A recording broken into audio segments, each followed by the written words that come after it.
Hey, what's going on everyone? Today we have the opener's guide for patch 17.2b. In this video, we're going to cover all the broken openers right now, what augments to take, how to decide on an opener, and also go over the new unit priority from stage 1. If you're new to this channel, we update this guide every patch so that you can know exactly what to do on stage 1 and 2 to set up pretty much the whole entire part of your TFT game. Nothing works without a good foundation, and that's exactly what this video covers. So right now, there are going to be a couple of broken openers in my opinion. What this means is that if you get offered one of the conditions for these comps, it's pretty safe just to hard force it. They're not all S tier, but they're going to be at least A tier. But these are the very obvious directions to go into if you get offered them at the start of the game. Right now, I would say like just blindly hard forcing, probably don't do that with any comp right now. But if you ever get an emblem augment, getting something for Dark Stars or Brawler Yi is really good. Dark Star, obviously you need the Dark Star emblem. For Brawler Yi, you could use a lot of different ones because this comp can play so many different emblems. So this is a pretty good comp to take if you just get some random ones and have some that fit that. If you ever go on a big win streak in the early game, just do a Vex Fast 9, still probably the Exodia comp of the patch, even though it got nerfed a bit just because when you're playing 5 2-star legendaries, it's pretty hard to lose a game.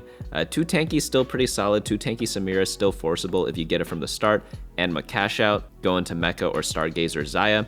And then for artifacts, Primordian reroll is incredibly good. I think it's one of the best comps in this patch right now. I have it in the S tier. Urgot reroll really good with Prowler's Claw or the Yasuo artifact, and then Leona Teemo reroll. Very oppressive. If you get a nice little tank artifact for Leona, it's going to be really good. And then Teemo can use some of them as well. Now onto reroll checks. So if you have Stargazer opener, you could do Twisted Fate reroll or Stargazer Zaya. Twisted Fate reroll is especially good on the Medallion constellation. And then no scout, no pivot, you could do any of the 1-cost rerolls. My favorite gotta be the Cho'Gath Ezreal reroll. So fun to do, but very hit or miss. Early learning, same thing there, 1-cost reroll. And then if you ever start the game with 3 Primordians, Primordian reroll is just absolutely bonkers busted. That's going to be with Briar, Bel'Veth, and Rek'Sai. Now on to loose streaking. Loose streaking is okay now. I wouldn't say it's like that great, but pretty much your options are just 1-cost reroll or 3-cost reroll. Those kind of stabilize a little bit early on in stage 3 or in the middle of stage 3. It's not my preferred way to play, but sometimes you got to do it. Obviously, only try to do this with a loose streaking augment or just in a worst case scenario. But ideally, you play around some of these conditions on this patch. A lot of these comps you'll see in the S and A tier on my tier list, bunnymuffins.lol/meta. But these are going to be your bread and butter. Get any of these directions, play it, simple game, put it in the team planner. You could literally like click this, it'll take you to the tier list page and then just copy team code and paste it. But moving on to augments, Expedition is pretty good to take. You do full open and then you do the anima cash out. Very nice to do. Prismatic Ticket, great on all these different reroll comps. Like we have a lot of reroll up here. Play them, take this Prismatic Ticket. I like it most for Twisted Fate or Primordian reroll, just because you need multiple 3 stars for it. But if you have that augment and you have some sort of angle, definitely go for it. Things like Trait Tree, all the emblem augments, I pretty much auto take these when I get offered them, especially if I don't have a direction. I know they nerf some of the augments out there, but it still feels pretty good to take these if I don't get one of these other conditions up here. Portable Forge, you do the data checking, or you play a reroll comp, very nice to have, worth the wait. I like taking this a lot. There's a lot of 1-cost reroll right now. I think this is one of the best augments out there right now. It is a little RNG based because obviously you want Teemo, Leona, Briar, things like that. But some of the quote unquote like bad options aren't that bad. There are very few of them right now. So I pretty much would just always take this. I think this is just one of the best augments in the game right now because we have so much 1-cost reroll. Worth the wait too, it's not as good, but it's still decent because there still are some good options out there. But if you haven't noticed yet on my tier list, I don't think there's a single 2-cost reroll comp that we're covering here. I mean, there is Primordian, which runs Bel'Veth, but is it really a 2-cost reroll when you have to get 2 3-star 1-cost as well? I don't think so. It's kind of mixed, you know? But that doesn't mean you can't use this augment to get pretty nice direction and kind of win streak a bit early because you have the 2-star 2-cost and pretty much just get like a pretty guaranteed set of power throughout the game. It's not bad, but obviously you want the good champions, not the bad champions. What else should we point out? Like Earth's Gambit and stuff, same thing with the emblems. Anima, good with Anima obviously, but you just have to remember that you have to pretty much full open for this. Calculated Loss, good for lose streak into 3-cost reroll. And then we covered some of these other ones here. Oh, by the way, Solo play on Leona comp is so good. I love it so much. It's also good in mecha. Pretty much all the item augments are good in like mecha as well, but these are kind of some things to look out for there. But next we're going to cover how to play certain openers. We do have an item tier list here, but I wouldn't use this as like a end all be all rule type of tier list because there are a lot of different items that work, and what items you play really depend on what comp you're trying to get into. It's all going to depend on what units you're getting, what item components you have. Like, you can't always build the best items because you just don't have the right item components. But this list has a mix of items that are decent in the meta, items that are decent early game, and items that are decently flexible. So it's kind of mixing 3 different areas, which again means it's not an end all be all, and it really will depend on your situation. But some items are better at win streaking, some items are better at lose streaking. But another thing to consider is that a lot of the items here are built to help you flow into the rest of your game. So for example, if you are win streaking early game, you want to be fast 9ing, right? A lot of these items in the S tier, they might not be best in slots in a lot of the hard force comps or anything like that, but in a fast 9, these items are pretty flexible and will allow you to play around whatever 5 costs you get later on. Other items that are good that can always be used are the anti-heal item. Sunfire Cape especially is just so good early. Like, get that on a 2-star tank. It's almost impossible to lose some fights. And then you don't need to worry about anti-heal later on in the game. But let's move on into win streaking. Win streaking is always the best outcome to happen, but it's hard to make work because obviously a lot of other people are trying to do it as well. But it gives you the most options because you have the ability to fast 9, fast 8, and you could always just reroll anyways or just hard force some random comp that you like. Really, every option is open, which is why it's important that when you're playing for it, it's actually in a spot that matters because it'll just open up all those options for you later. But if you're playing for a fast 8, you roll down 4-2, sometimes 4-1 a little bit earlier if you want to keep your streak. But if you do this, you get outscaled on stage 5. Playing for level 8 comps generally means you are playing for a top 4 unless you just hit them naturally without rolling. If you have to roll, probably top 4. But when you win streak, I generally like trying to win out, so that's why I try to do fast 9s whenever I play for win streak, so comps like Vex are going to be the best to go for. But if you win streak and then you get your win streak broken a little bit earlier, like let's say you have like a 6-game win streak, those are the times that I kind of like going into a fast 8 instead of fully committing to a Vex comp. But pretty much whenever you are win streaking, try to complete items as much as you can, especially on the gods rounds and right after neutral rounds, because that's just going to give you the most value and set you up for the best position later on, even if the items are suboptimal. But pretty much all you need is 2-star units, ideally 2 of them. I'm talking about on stage 2-1. And you also want an item for one of them. If you have a 2-star Leona and 1-star Teemo and you have a Teemo item, like let's say you build a Rage Blade on him, that's okay. It's not great, but you're not guaranteed to win streak. If you had 2-star Teemo, 1-star Leona, and then another Vanguard that's 2-star, then with the Teemo item, you probably can win streak because you have both upgrades and a strong item slam for that upgraded unit. After that, item augments really help with this. Combat augments, it does a little bit, but not as much.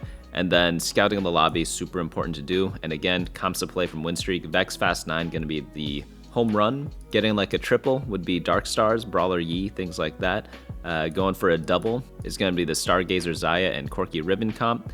And then going for a single might be some of the other comps down here, but obviously it depends on your spot. And Primordian reroll, if you hit it, it's very good. Jhin Fast 9 is just the AD Fast 9 version, just not as strong as the Vex right now. And then Vanguard Karma LeBlanc, you could use that to pivot into other Fast 9 comps later. But let's go over unit priority. It's very important. I think right now Teemo and Briar are the 2 strongest by far for 1-cost units. I don't really have to justify that much. You just play Teemo and he's just the best early game unit. Briar, just solid melee units. All the 1-cost melee units are generally really good because they act as both a tank and a DPS. So if you ever get them 2-star, it's getting like a 2-for-1 special. In the A tier, we have all the solid tanks out there. Leona's A tier. Nasus is really only A tier because Leona's A tier, because they can get paired together. And then Twisted Fate, really strong in the early game, and you could play Twisted Fate reroll from him. Same with Talon, you could pair them up together as Stargazers. And then Rek'Sai, gonna be good as a Primordian to pair with the Briar. B tier Veigar, not as strong right now. Cho'Gath's situational, like yeah, there's a Cho'Gath Ezreal reroll, but it's very, very hit or miss. I think I showed you guys the data on this the other video. It's 1st or 8th. You have to either stack it from the beginning or not at all. And then in the C tier and F tier, just some of the units that you don't really care that much about, they're not gonna make and break your stage 1. Next up, we have our 2-cost units. These are going to be the ones that you get maybe from your shop or the champion drops, you're probably not going to 2-star them. They're not as important as getting like a 2-star 1 cost, but they can be used as tools to kind of complement that. So that's why you see like stuff like Belveth up here. Great for complementing Primordians, and we have Gwen, rogue unit, great for complementing the melee units. Like these two are some of the best at supporting the 1-cost units that are really good. Jax is really good because he's a very strong tank, and he gives you access to Stargazer. After that, in the A tier, Mord's good because he's a Vanguard, but he's not that strong. He's a triple trader, so stat-wise, he's a little bit weaker, but Vanguards are Vanguards, so if you pair it up with Leona, it's very strong. Meeple, good for the Shepherd trait, pairs up with Teemo pretty nicely. Milio and Pantheon, these two units are good if and only if you're going for like the 3 timebreaker thing. It is viable on a lose streak, but in a win streak it is a little bit different. And then Pyke is just like a very solid unit overall. He can scam backlines, making him a pretty good choice in stage 2 because he could cheese you some wins or like help you not lose as hard.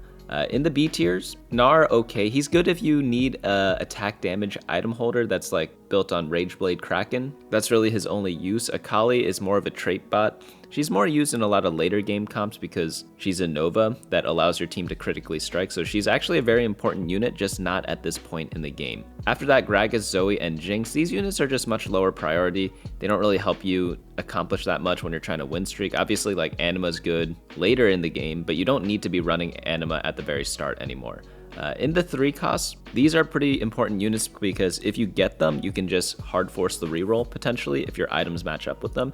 That is going to be true for Urgot, sometimes Lulu, mainly just Urgot, I would say. But Urgot just gives you so much direction if you have the right items for him. Where might you want to find the best items for him? Well, maybe BunnyMuffins.lol/meta. So if you have like a glove or sword, it's going to be nice to play around with Urgot. It's going to build an item that he could use pretty much for the rest of the game. Alawi's good because her traits are good. Vanguard, Shepherd, like come on. Who did we have in the S tier? In the tier 1s, we had Teemo, and then top of A tier, Leona. So Alawi just going to be the perfect fit for that. Kaisa, Lulu, great item holders. I'd rather have a 2-star 1 cost holding items though, but if you don't have that, getting one of them dropped is okay.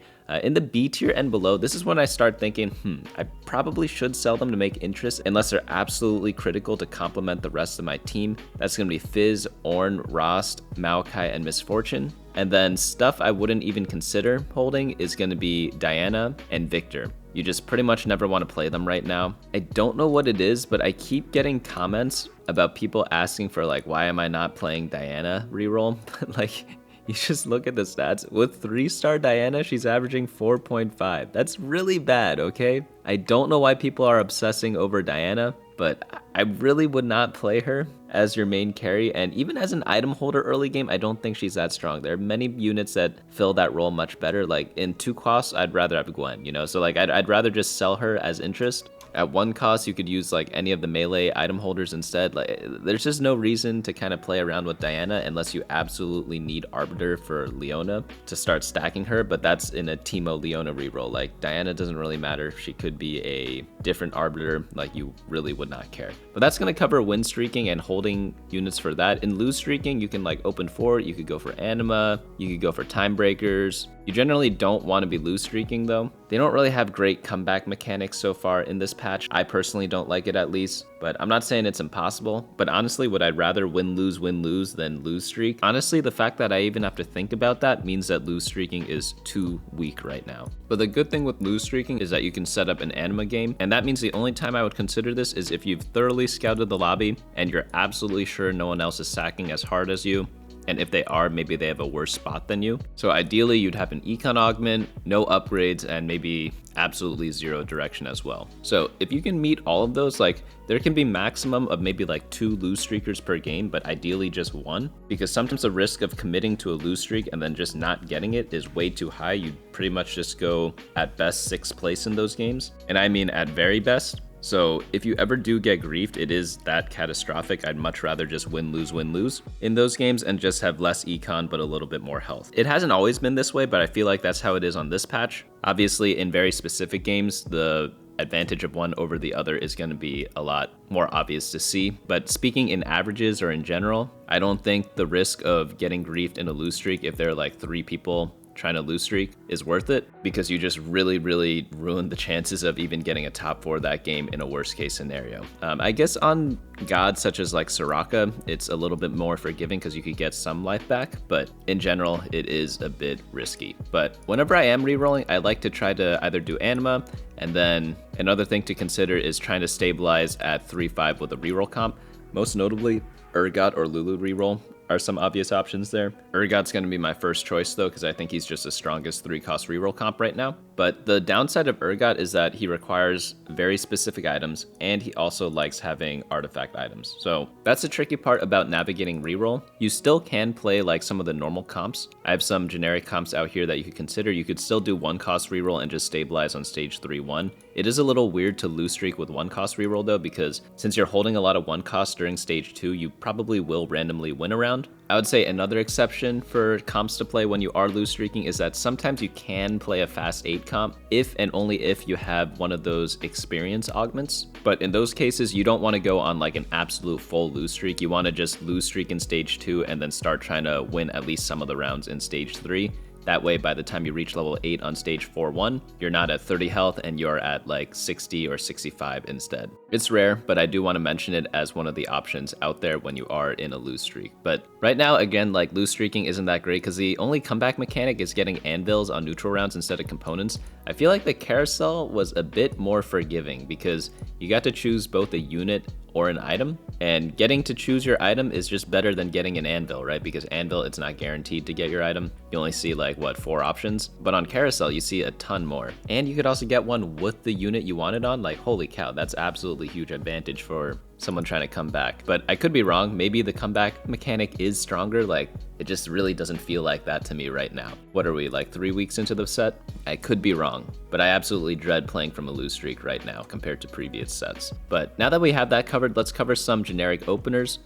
There are 2 flex openers, or actually, sorry, 3 flex openers that I want you guys to focus on. And these are just going to be boards that play around a bunch of 1-cost, play around a bunch of tanks, and obviously you don't have to copy paste these boards every game. They're going to be variable every single time. Like maybe in this board where it's built around vanguards and rogues, you have Nasus, Leona, Talon for AD, Gwen for AP. Maybe you have a Mordekaiser instead of a Nasus or a Leona, right? Like you could definitely play that, right? But it's just the basis of the traits on the left, like Rogue and Vanguard, and just having some options to play to kind of slowly transition into a real comp in the later part of the game. For example, in this comp up here with the Stargazers, you could obviously play Twisted Fate reroll with this start, right? Because you're playing all the Stargazers. And you could also obviously go into Stargazer Xayah because it's also a Stargazer comp. But when you build like the Caitlyn with Rageblade, you could also do stuff like Vex Fast 9. That's kind of what these things kind of open up. If you're playing with the Gwen, you have the Shojin, maybe you have some random items on Talon. You can go into like a Corki comp, you know, like definitely valid. If you build some melee items, you could also go into a Riven comp, or you could even go into a Vanguard Karma LeBlanc comp and use these items on the Karma or the Nami. But overall, Gwen's just a very solid unit early game. You could just do a Fast 9. You don't have to play Vex in a Fast 9 also. You could play with like any of the other units there. For example, if we click on that comp, we have 1, 2, 3, 4, 5, 6 different legendaries. You could 3-item Fiora and Graves. Like Fiora is an absolute monster. So it really just depends what items you are kind of slamming early game that dictates what you play in a Fast 9. But the last comp we have up as like a flex build is going to be the Timebreaker Fate Weaver comp. This one's just really built around an AD and AP user that happen to be Fate Weavers, but they could always be transitioned into something else. But based on whatever items you're building, you could easily pivot into pretty much any comp with any of these like flex openers, but this is pretty much just like 2 backliners, 2 frontliners, and they just happen to have some traits that overlap a little bit. But next up in generic AD, I don't really like AD right now. The best comp from AD is Stargazer Xayah, or playing Fast 9 that's AD based. But again, AD is not that great, so it's really just Xayah that you have out there if you ever start with like a Rageblade Kraken, which is generally what you do when you have an AD opener for attack speed based champions, that is. But for the more crit oriented builds, you have a couple of other options. First of all, champions like Urgot uses IE, and if you have melee items, you could go for stuff like Master Yi, but you could also go into like pretty much any Riven build. By the way, like all the comps to play sections down here, like there are obviously more that you could play. It really just depends on what items you built early. Like if you built a Titan's Resolve or something like that, like you could obviously go stuff like Riven. But one unfortunate part about AD is that there just aren't that many great AD comps out there. It's really just Corki and Xayah as a viable champions, and they're not like that good, you know? Like they're solid, don't get me wrong. Like I have them in the A tier right now, but they're not something that you would completely sacrifice your whole game over. But I will say, if you are building the melee items, melee units are pretty good right now. We have like the Master Yi's, we have the Rivens, and some of the reroll comps like to have some of the melee items like Urgot. But in terms of like just fast nining and stuff, like AP is definitely going to be a bit better. So speaking of AP, how do we set that up? Well, Teemo is a great way to get into Vex. You could also use it to get into a LeBlanc comp, or you could just play a Teemo opener and just use it to play Teemo reroll. That's also a very valid option as well. But pretty much you just slam Rageblade and any AP items and play Shepherds and any other frontline. Like whenever you hold Teemo, you always want to hold on to Lissandra, so always keep these two paired together. And then pray you hit a third Shepherd or have just two generic frontline units. I like Vanguard more, but you could also do Brawlers, Bastions, or whatever you find in your game. But other options to kind of use as early game item holders if you don't have Teemo is going to be something like a Zoe. You could also use Gwen, or you could even use something like a Lulu if you get it early. Units that I just wouldn't use as AP item holders is going to be stuff like Victor. Veigar's like really mediocre. I don't really like him that much. Diana, not great for like melee AP items, but pretty much all the other AP 1, 2, and 3 costs are generally good enough to hold your items with. You just need to use the right ones on them. Like if you have a Rageblade, obviously it has to be Teemo. If you have like regular mage items, Zoe's going to be a bit better. But overall, like at the top, like you need to study the broken openers. Like if you get one of these, go for these instead, because this is just the easiest thing to do. And when you have an easy game plan, you just make less mistakes. And TFT is all about not making mistakes. A lot of people think it's about like, oh, I made like amazing outplays or amazing pivots. Don't get me wrong, that is good stuff to do. But the real climbing in TFT comes from consistency, and consistency comes from setting up scenarios where you can't make mistakes. So if you ever pass one of the reroll checks, or if you get one of the emblem augments, just go for these comps. It makes it so much easier. And then once you get them, you can go on over to the website, click the links there, and it brings you directly to like the team comp guides over here. So that's going to be bunnymuffins.lol/openers. But over here, you pretty much see everything literally you need to know for each stage on how to play every single one of these comps. So hopefully that helps you out, but this is going to be the guide for patch 17.2b. I'll be updating this again in patch 17.3 once that comes out. I believe it's going to be a week from now. But that's going to be it for me today. If you have any questions, leave them down in the comments below or drop by in the Discord and I'll do my best to get back to you. But that's going to be it for me today. Hopefully you all enjoyed this, and I'll see you all in the next video.